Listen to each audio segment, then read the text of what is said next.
Positioning Your Life 1. Siafeng. Translation edited by Qinyu. An ancient saying goes, people aim for higher ground, while water flows to lower places. To this day, I still don't understand where the higher ground is and where the lower places are. The Earth is suspended in space, so how do we distinguish between high and low places? If we leave people behind and gradually shrink the Earth until it becomes non-existent, everyone would be standing foot to foot, so whose head would be facing down? This is a question of thinking, not one of height or direction. It's much like the ancient belief that the heavens are round, and the Earth is square, or the sun revolves around the Earth. Leaving aside where the water flows, let's talk about people aiming for higher ground. Where exactly is this higher ground? In popular terms, the vast majority of Chinese people understand this higher ground as getting an education, becoming an official, making money, bringing glory to their ancestors, and bringing honor to the country. Look at Chinese history and then examine China's current situation. The core essence of this higher ground is becoming an official. Even if one is a minor official, his position is still considered higher than that of common people. Not to mention county governors, provincial governors, and central government officials. In China, once someone becomes an official for even a single day, they and those around them rise with them. Any truth will always be on the side of the officials, envy abounds. Even if it's just a section chief, the way they walk, their manner of speaking, the expression in their eyes, and the height at which they hold their head are all different from others. You can't help but respect them, fawn over them, flatter them, and accept them.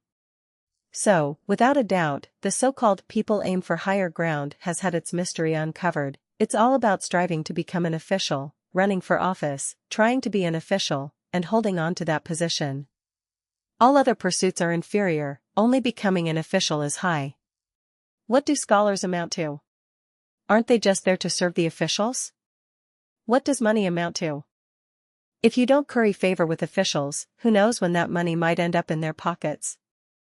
I wish everyone could be an official, even a high-ranking one, but unfortunately, even if a 30-person unit has 10 deputy section chiefs, the majority will still be common people. If we set our life's goal on becoming an official, we might never find peace in this life, telling lies, speaking in empty words, making grandiose claims, deceiving and betraying each other, scheming, and covering things up will become routine. The saying goes, real men have to be ruthless. One can't be an official without deceit. Not taking bribes is a waste, with shifty eyes. If you're honest, serious, and hardworking, yet neither want to be a master nor a servant, then you are not cut out to be an official. You should quickly adjust your life goals and direction. So, how should you position your life? If you have the chance to be an official, I advise you to set your life goal on becoming one. The benefits of being an official are too numerous to count. I could talk about them for 3 days and nights without exhausting the subject. Mastering thick black theory and the art of war should help you get by. If you can't become an official, but you're good at flattery, currying favor, bootlicking, and harboring malicious intentions, then you might set your life goal on being a lackey.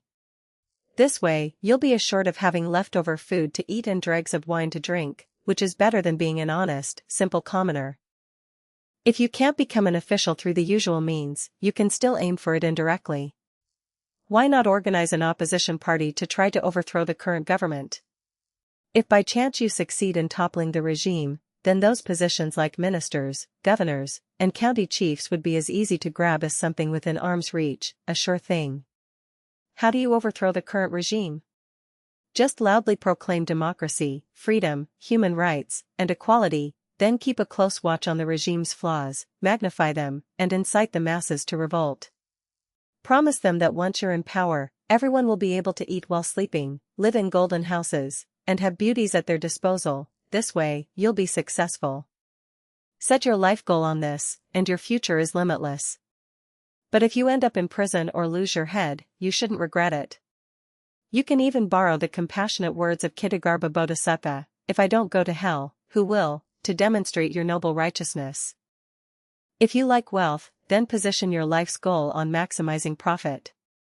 Don't bother with things like conscience, morality, and other baseless concepts. When running a business or company, not only must you use your sharp mind, but more importantly, you must maximize the exploitation of your subordinate's surplus value. Marx has already elaborated deeply on surplus value. You just need to use it in reverse, and you should be able to make money. Of course, relying solely on surplus value carries risks, so you must focus on 3 areas: 1. Surplus value, 2. Local government and party leaders, and 3. Local thugs. What does this mean? It means you need to oppress and exploit your workers, cozy up to local leaders, including those at the tax bureau, and maintain ties with local gangsters. As long as you have a few tough guys under your command, not only will the common folk not dare to oppose you, but even officials will think twice before acting. If you don't have such abilities, you can still exploit legal loopholes and corruption. If you mortgage a property and get a loan of $100,000 from the bank, don't spend it recklessly, spend it all on the officials. This way, you can get $1 million more, spend that on the officials again, and from then on, the sky's the limit, and the sea is wide for you to leap. You could grab land, drive out the original residents, and sell the land for a profit. If that doesn't work, persuade the officials you bribed to sell you a government enterprise at a low price, flip it, and you'll have a fortune. If that doesn't work, you could always counterfeit liquor, or medicine, or rebrand cheap goods with famous labels and sell them for a profit. Or, lure rural girls into the city, intimidate them into doing whatever you want, and just make sure you keep the local thugs happy. As long as you pay them off from time to time, no matter how policies change, you'll keep making money.